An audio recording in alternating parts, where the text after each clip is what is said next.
किसी भी एग्जामिनेशन की जो तैयारी होती है वो आपके सोच से स्टार्ट होती है। जिस दिन आप ये डिसीजन लेते हैं कि मुझे इस एग्ज़ाम के लिए प्रिपरेशन करनी है, मुझे एग्ज़ाम के लिए क्वालिफाई करना है, उस सोच से लेके फाइनल रिजल्ट तक, जब तक आप लिस्ट में नहीं आते तब तक each and every step is important.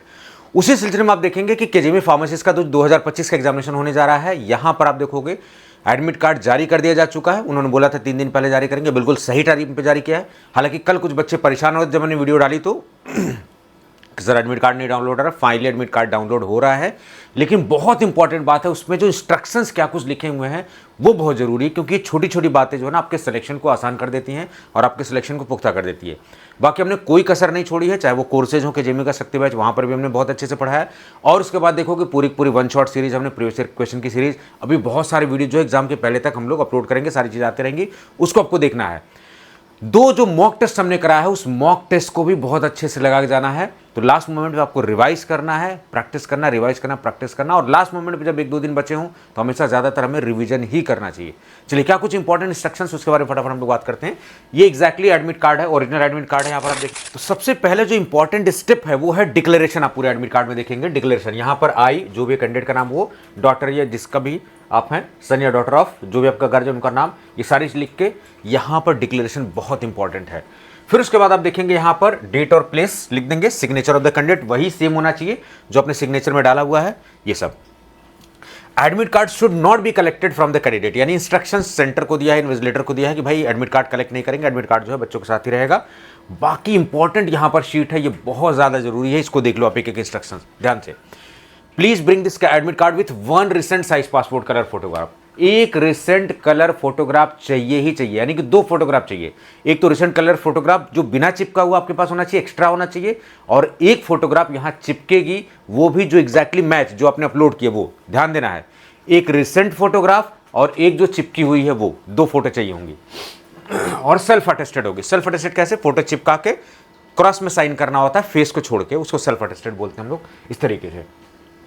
Candidates without photograph pasted on the admit card will not be permitted. आपको फोटो पेस्ट करके ले जाना है, क्रॉस साइन कर देना है, सेल्फ अटेस्ट कर देना उसको, ठीक है। ये सब जो भी अगर कोई कैंडिडेट्स की फोटोग्राफ या जो भी अगर उल्टा हो गया है तो वो रिजेक्टेड माने जाएंगे, उनको जो है वैलिड नहीं माना जाएगा। उसके बाद जो है एडमिट कार्ड की जो डाउनलोडेड कॉपी है वो सारी चीजें, उसके साथ साथ ओरिजिनल एक आईडी कार्ड होना चाहिए, जीरोक्स नहीं, ओरिजिनल आईडी कार्ड, चाहे वो आधार आईडी कार्ड हो, चाहे वो पैन कार्ड हो, चाहे वो डीएल हो, ड्राइविंग लाइसेंस हो, ये सब सारी चीजें, ठीक है। साइन जो है आपको अक्रॉस करना है, ये सब। एक एडवाइस किया है इन्होंने कि रिसेंट कलर साइज फोटोग्राफ होना चाहिए। कलर साइज फोटोग्राफ वो जो होता है जो लाइट बैकग्राउंड में हो, वो ज्यादातर। फोटोग्राफ 2 है, एक तो चिपकेगा एडमिट कार्ड में, वो सेम होना चाहिए जो आपने फॉर्म भरते वक्त, और एक रिसेंट होनी चाहिए जो एक्स्ट्रा होगी, वो चिपकेगी नहीं, आपके पास रखी होगी, वो बहुत इंपॉर्टेंट है। No candidate will be allowed to enter the test centre without admit card, ये सारी चीजें हैं। उसके बाद आप देखेंगे जो भी डिटेल्स वगैरह है, date of birth, name, photograph, ये सब एक बार एडमिट कार्ड आने के बाद चेक कर लो। अगर कुछ भी दिक्कत है तो आप कम्युनिकेट कर सकते हो इन नंबर्स पर। क्वेश्चन पेपर जो है 100 MCQs का होगा, 120 मिनट का होगा, सबसे इंपॉर्टेंट बात है। और 20-20 क्वेश्चन के 5 सेट बनेंगे। तो सबसे पहली बात जो है, पहले नॉन फार्मा पोर्सन आने वाला, पहले आपको नॉन फार्मा पोर्सन झेलना पड़ेगा। अब देखो, नॉन फार्मा पहले आप झेलोगे, फिर उसके बाद जो है फार्मा वाला पोर्शन आएगा, तो कई लोगों का दिमाग खराब होने वाला, थोड़ा मेंटली प्रिपेयर्ड होकर जाना, ठीक है। General English, general knowledge, reasoning, aptitude, ये 10-10 क्वेश्चन होंगे, यानी 40 नंबर के। और 60 जो है आपका आएगा, 60 एग्जैक्टली आपका आएगा ये फार्मा वाला पोर्शन, ठीक है। तो 40 नॉन फार्मा और 60 जो है फार्मा वाला पोर्शन आने वाला, ये आप प्रिपेयर्ड हो जाइए। अब यहाँ पर देखिए, पहले क्या होता था कि पहले हम लोग फार्मा अगर आसान आता था तो हम किसी भी सेगमेंट को करते थे, समय बचा लेते थे, फिर नॉन फार्मा यूज करते थे। लेकिन यहाँ पर समय नहीं बचा पाओगे आप, जब तक आपका समय कंप्लीट नहीं होगा तब तक आप नेक्स्ट सेक्शन में जाओगे ही नहीं। और नेक्स्ट सेक्शन में अगर आप चले गए तो फिर पिछले वाले में नहीं आ सकते। तो ध्यान रखना, एक एक सेक्शन को क्लियर करते हुए जाना, क्योंकि 24-24 मिनट का आपको स्लॉट मिलने वाला है, ये बहुत इंपॉर्टेंट है। 1/3 निगेटिव मार्किंग होने वाली है, निगेटिव मार्किंग भी है तो अंधेधुंध नहीं माननी है। रिस्क अगर एक ऑप्शन तक आ रहा है तो वहां तक ले सकते हो रिस्क, अगर नहीं लग रहा सिलेक्शन हो रहा है। लेकिन जो बिल्कुल नहीं आ रहा उस पर रिस्क नहीं लेना, इस बात का ध्यान रखना। जो आ ही नहीं रहा उस पर आप लगा के भी क्या करोगे, वैसे भी नहीं। तो ये 24-24 मिनट का है, ये सब सारी चीजें। शिफ्ट 1 शिफ्ट 2 में हो रहा है, ये आपको ध्यान रखना, सारी चीजें बहुत ध्यान से, ठीक है। 2 घंटे का पेपर है।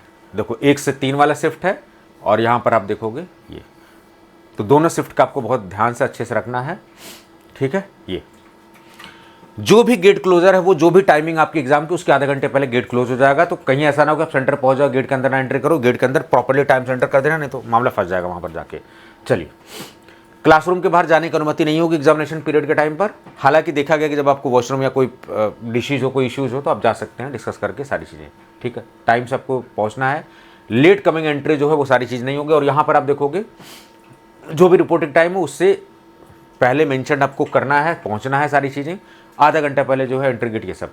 तो अटेंडेंस लगेगी, रजिस्ट्रेशन आपका होगा, आपका फोटो कैप्चर किया जाएगा, लेफ्ट थंब इंप्रेशन लिया जाएगा, वो सब सारे जो है रजिस्ट्रेशन डेस्क पे जो है वो सारी चीज़ें होंगी। यूजर आईडी पासवर्ड आपको 10 मिनट पहले दे दिया जाएगा, ठीक है। और admission to the centre is abided by the rules of KGME के रूल फॉलो करने होंगे। आप अपना नहीं दिमाग वहाँ चला सकते हैं सारी चीज़ें, तो आपको कॉपरेट करना पड़ेगा। एलिजिबिलिटी वगैरह सब कुछ देख लीजिएगा। जो भी आप एग्जामिनेशन देने जा रहे हैं दैट इज प्रोविजन, यानी कि जो आपने इन्फॉर्मेशन दी है उसको सत्य मान के जो एडमिट कार्ड जारी किया गया और आपको अलाउ किया गया है। फ्रिस्किंग वगैरह जो भी जांच पड़ताल होगी उसमें कॉपरेट कर लेना, ज़्यादा जल्दीबाजी नहीं करना है, कोई भी चीज़ आपको प्रसारित नहीं करना, कहीं भी अनफेयर मीन्स में नहीं इन्वॉल्व होना है। ये सब रेगुलरली जो है आपको ऑफिशियल वेबसाइट पर विजिट करना है ये सब। और अपना रोल नंबर और रजिस्ट्रेशन नंबर फ्यूचर के लिए जो है रेफरेंस के लिए आप रखिए जो है सारी चीज़ें। मीडियम को लेके जब मैं सीरीज़ कराया तो बच्चे कह रहे सर हिंदी में कराइए, इंग्लिश में कराइए। जब यहाँ पर इंग्लिश मीडियम आ रहा है तो इंग्लिश में ही ज़्यादा आपको करना पड़ेगा, ठीक है। और भाषा तो एक संवाद का मीडियम है ना, ये ऐसा थोड़ी ना है कि नहीं इंग्लिश में होगा या हिंदी में होगा तो ऐसा ही होगा, नहीं। इंग्लिश में आपको एग्जामिनेशन देना, so be mentally prepared for the English. ये बहुत सारे इंपॉर्टेंट इंस्ट्रक्शंस हैं। जनरल इंस्ट्रक्शंस आप देखोगे 120 मिनट का है, सर्वर जो है यहाँ पर रहेगा। ये वाला सेगमेंट बड़ा इंपॉर्टेंट है, आपको सेव एंड नेक्स्ट करना होता है। लेकिन कहीं पर अगर आपने रिव्यू वाला बटन दिया तो रिव्यू करके भी उसको सेव करना होता है। खाली रिव्यू में आपने डाले कि नहीं बाद में आके हम देखेंगे, रिव्यू में डाल के छोड़ दोगे तो वो नहीं होगा। रिव्यू के बाद सेव एंड नेक्स्ट करना होता है, सेव करना होता है क्वेश्चन को, और वो ऊपर हाईलाइट होकर ग्रीन सा दिख जाएगा कि अटेम्प्ट हो गया है। तो ये भी ध्यान देना, कहीं ऐसा ना हो कि आपने अटेम्प्ट किया, रिव्यू वाला रिव्यू का छोटा रह गया और वो कंसिडर नहीं किया हुआ। बहुत ध्यान देना आपको सारी चीज़ें, ठीक है। ऑनलाइन पेपर होने वाला, सेव एंड नेक्स्ट के लिए होना है। मार्क एंड रिव्यू पे कर रहे हो तो उसको नेक्स्ट भी कर देना है, उसको सेव भी कर देना है, ताकि जो है वो क्वेश्चन जो है आपका रिस्पॉन्स जो सेव हो जाए। तो ये सारी चीज़ें जो है आपको थोड़ा सा ध्यान रखना है, बहुत इंपॉर्टेंट है, ठीक है। आशा कर रहा हूँ कि आप लोग जो है इन इंस्ट्रक्शंस को फॉलो करेंगे और बहुत अच्छे से पेशेंसली एग्जाम दीजिए, कोई दिक्कत नहीं है। हमने बहुत अच्छे से प्रिपरेशन कराई, आपने बहुत अच्छे से प्रिपरेशन किया है। देखिए लास्ट मोमेंट पे आपको लगेगा कि नहीं यार ये छूट गया, ये बच गया, ये इस तरीके की चीज़ें होंगी, बिकॉज ये ह्यूमन नेचर है कि बहुत सारी चीज़ें हम नहीं याद कर सकते, हम भूलेंगे भी। बट आपको जो है पेशेंसली एग्जाम को देना है, पेशेंस इज़ द ओनली की। अपने सेंटर्स को बहुत टाइमली पहुँचो, आराम से, जल्दीबाजी मत करो। सेंटर्स पे कुछ भी ऐसी एक्टिविटीज़ नहीं करनी जिससे आप वहाँ पर फंसो या कोई बात हो। किसी से लड़ाई झगड़ा नहीं करना, बहुत काम रहना है, बहुत कंपोजिट रहना है और अच्छे से शांत दिमाग, एक शांत दिमाग ही ज़िंदगी में कुछ कर सकता है।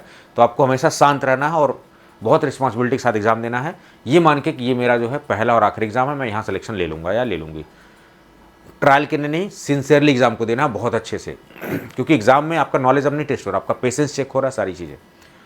तो हमारी तरफ से भी बहुत अच्छे से, बाकी भगवान का नाम लेके जाइए, माँ बाप का आशीर्वाद लेके जाइए और जो है अच्छे से अपना बेस्ट एफर्ट दीजिए। यही रिक्वायरमेंट होती है कि भाई मैं बेस्ट अपनी तरीके से एफर्ट दूंगा, बाकी जो होगा देखा जाएगा। तो आज की इस वीडियो में इतना ही रखते हैं। All the best for your examination, अच्छे से एग्जाम दीजिए। कोई दिक्कत हो तो मेरे नंबर पर जो आप कनेक्ट कर सकते हैं। Thank you so much.